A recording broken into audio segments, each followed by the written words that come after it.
Hi అండి. అందరికీ నమస్తే. Welcome back to my channel. ఈరోజు మన ఛానల్‌లో టమాటో బీరకాయ కర్రీ ఎలా చేయాలనేది చూపిస్తాను. ఈ కర్రీ జనరల్‌గా అందరికీ తెలుసు. అందరూ చేస్తారు. కాకపోతే ఎలా చేస్తామనేది అనేది మీకు చూపిస్తాను. ఇక ముందుగా మనము బీరకాయలను తీసుకొని వాటికి ఉన్న పొట్టంతా కూడా మంచిగా పీలర్‌తో క్లీన్ చేసేసేయాలి.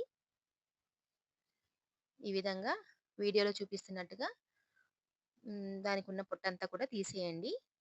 చాలామంది లైట్‌గా తీస్తారండి. పొట్టనేది ఎక్కువ తీయరు. దాని మీద ఉన్న చారలుంటాయి గదా!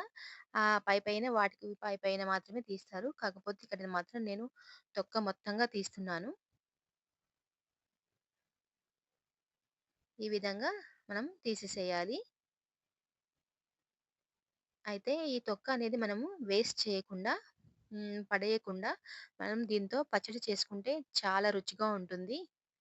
చాలా అంటే చాలా టేస్ట్‌గా ఉంటుంది. ఈ తొక్కలో కూడా చాలా పోషక విలువలుంటాయి కాబట్టి దీన్ని వేస్ట్ చేయకుండా పచ్చడి చేసుకొని తింటే చాలా బావుంటుంది.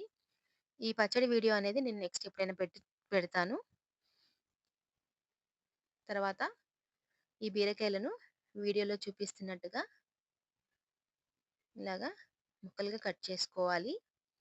సన్నగా కట్ చేసుకుంటే బావుంటుంది. అన్నీ ఒకే సైజులో కట్ చేసుకోండి.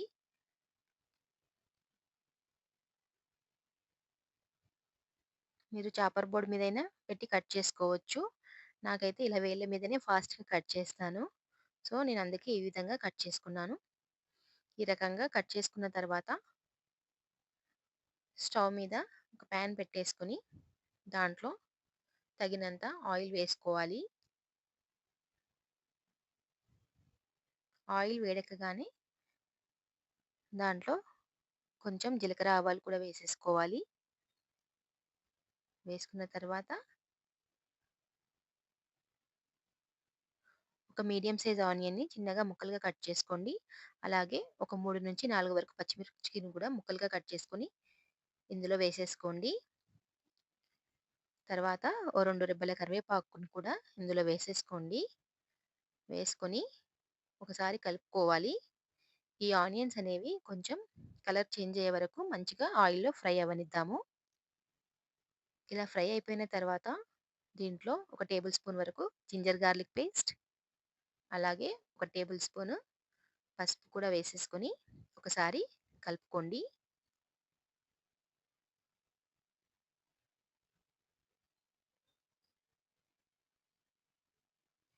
ఇలా కలుపుకున్న తర్వాత ఇప్పుడు దీంట్లో మనం ముందుగా కట్ చేసి పెట్టుకున్న బీరకాయ ముక్కలను వేసేసి మరొకసారి కలుపుకోవాలి.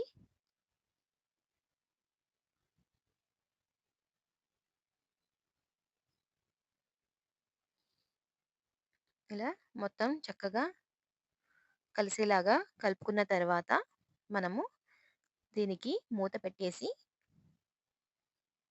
5-10 నిమిషాల వరకు లో ఫ్లేమ్‌లో మంచిగా మగ్గనివ్వాలి. 10 మినిట్స్ తర్వాత బీరకాయ చాలా మంచిగా మగ్గిపోయింది కదా! ఇప్పుడు దీంట్లో ఒక టేబుల్ స్పూన్ కారము, అలాగే టేస్ట్‌కి తగినంతగా సాల్ట్ కూడా వేసేసుకొని కలుపుకోండి. ఇలా కలుపుకున్న తర్వాత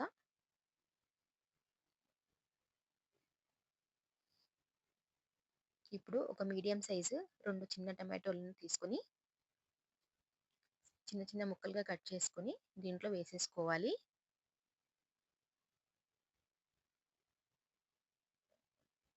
ఇలా వేసుకొని మరొకసారి మూత పెట్టేసి ఒక 5 మినిట్స్ లో ఫ్లేమ్‌లో ఉడకనివ్వాలి. చూసారా? బీరకాయ అనేది మంచిగా ఉడికిపోయింది. మనం దీంట్లో ఒక చుక్క వాటర్ కూడా వేయలేదు. బీరకాయలో ఉన్న వాటరే మనకు సరిపోతుంది. ఫైనల్‌గా ఒక హాఫ్ టేబుల్ స్పూన్ వరకు గరం మసాలా వేసేసుకొని